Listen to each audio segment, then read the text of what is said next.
Hello everyone, welcome to study IQ.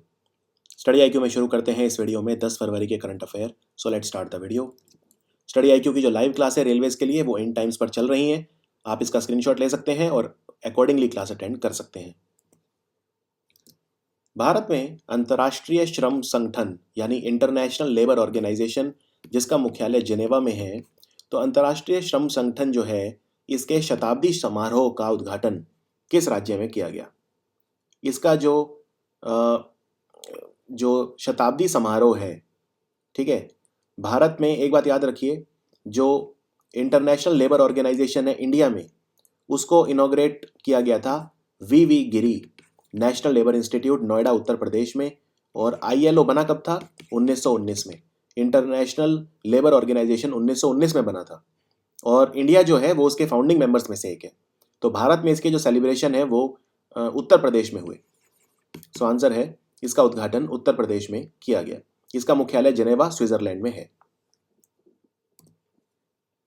हाल ही में भारत ने anti tank guided missile नाग का helicopter से दागे जाने वाला प्रारूप का सफलतापूर्वक परीक्षण किया। इस मिसाइल का नाम क्या है?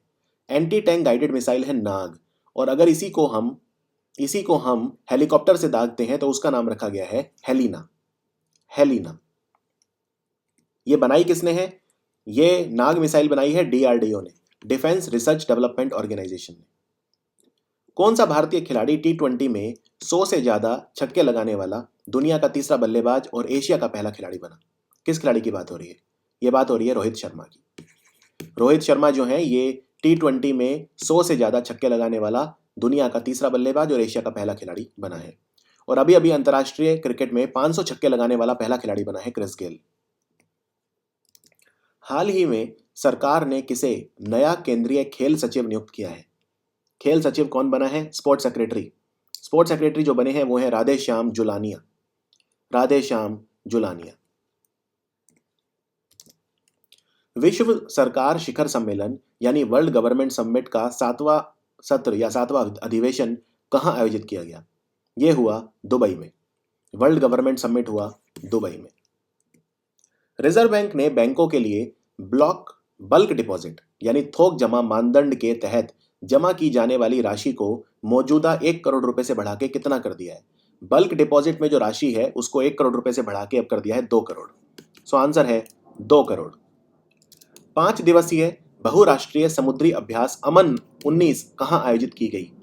अमन 19 जो है ये कराची में आयोजित की गई। इसमें 46 देशों ने हिस्सा लिया। सो आंसर है कराची। कराची में एक फेमस बीच भी है जिसे बोलते हैं क्लिफ्टन बीच। समुद्री बीच है क्लिफ्टन बीच। किस राज्य ने सारथी संदेश वाहिनी नाम की वाहनों को शुरू करा है? सारथी संदेश वाहिनी ये गोरखपुर में शुरू हुई है। सो आंसर है गोरखपुर यानी उत्तर प्रदेश। निम्नलिखित में से किस भारतीय महिला क्रिकेट खिलाड़ी ने सबसे तेज टी20 अर्धशतक बनाया? टी20 अर्धशतक सबसे जल्दी बनाया स्मृति मंधाना ने। सो आंसर है स्मृति मंधाना। 9वीं सीनियर महिला हॉकी नेशनल प्रतियोगिता 2019 किस शहर में आयोजित की गई? ये हिसार में की गई और हिसार है हरियाणा में। Haryana. Robert Bosch centre for data science and artificial intelligence की स्थापना किस आईआईटी में अभी अभी की गई है? रॉबर्ट बॉश सेंटर बना है आईआईटी मद्रास में। सो आंसर है आईआईटी मद्रास। राष्ट्रीय क्लेफ्ट डे कब मनाया जाता है? क्लेफ्ट डे क्या होता है? कई लोग ऐसे होते हैं जिनमें होठों के ऊपर जिनके गैप होता है, ठीक है। जैसे अगर मैं एक वो बनाऊं अपर लिप, तो ये ऊपर वाला जो होठ है इसमें गैप होता है, इसको बोलते हैं क्लेफ्ट। कई बार नीचे वाले होठ में होता है, कई बार तालू पे होता है यानी अपर पैलेट पे होता है, कई बार जीभ के ऊपर भी हो सकता है। तो इन सबको क्लेफ्ट बोला जाता है। तो ये क्लेफ्ट जो है ये 8 फरवरी को मनाया जाता है, इसके लिए राष्ट्रीय क्लेफ्ट डे। अंतर्राष्ट्रीय पैरालंपिक समिति ने कुछ शर्तों के तहत किस देश के पैरा एथलीटों पर से प्रतिबंध हटा दिया? ये रूस के जो पैरा एथलीट है उन पर से प्रतिबंध हटा दिया। अंतर्राष्ट्रीय पैरालंपिक समिति ने किया। भारतीय बीमा विनियामक एवं विकास प्राधिकरण यानी insurance regulatory development authority of India यानी IRDAI ने किस इंश्योरेंस कंपनी पर कुछ प्रक्रियाओं का उल्लंघन करने पर 9 लाख रुपए का जुर्माना लगाया? 9 लाख रुपए का जुर्माना यूनाइटेड इंडिया इंश्योरेंस कंपनी पर लगाया गया? सो आंसर है यूनाइटेड इंडिया इंश्योरेंस। 2 दिवसीय बंगाल ग्लोबल समिट पश्चिम बंगाल के किस शहर में आयोजित की गई? बंगाल ग्लोबल समिट पश्चिम बंगाल की राजधानी कोलकाता में आयोजित की गई।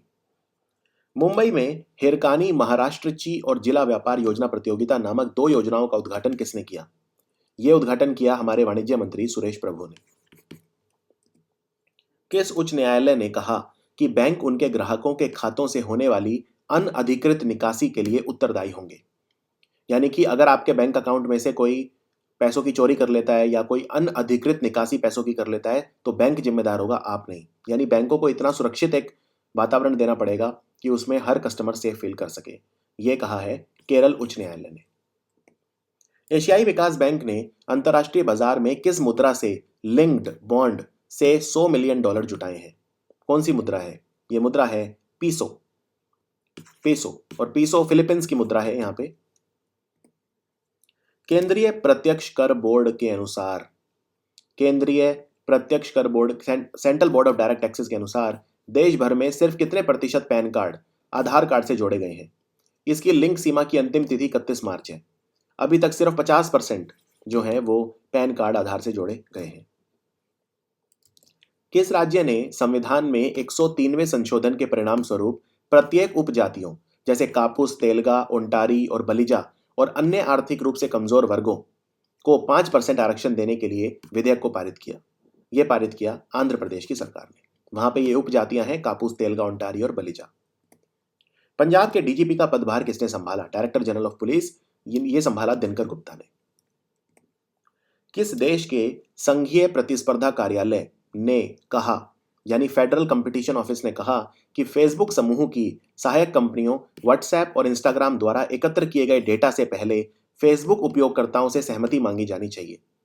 ठीक है, यानी व्हाट्सएप और इंस्टाग्राम पे जो डेटा आपका लिया जाता है उसको यूज करने से पहले फेसबुक को परमिशन लेनी चाहिए उपभोक्ताओं से। यह कहा है जर्मनी ने। कौन सा वेद ऐसा है जो धार्मिक संस्कार से संबंधित है? धार्मिक संस्कारों से जो संबंधित है वो है यजुर्वेद। सो आंसर है यजुर्वेद। भारतीय राष्ट्रीय कांग्रेस के पहले सत्र की अध्यक्षता किसने की? भारतीय राष्ट्रीय कांग्रेस का पहला सत्र जो हुआ था उसकी अध्यक्षता की थी WC बनर्जी ने। WC बनर्जी। कमेंट्स में लिख के बताइए ये कहां पे हुआ था। किसे मापने के लिए ब्यूफोर्ट स्केल का उपयोग किया जाता है?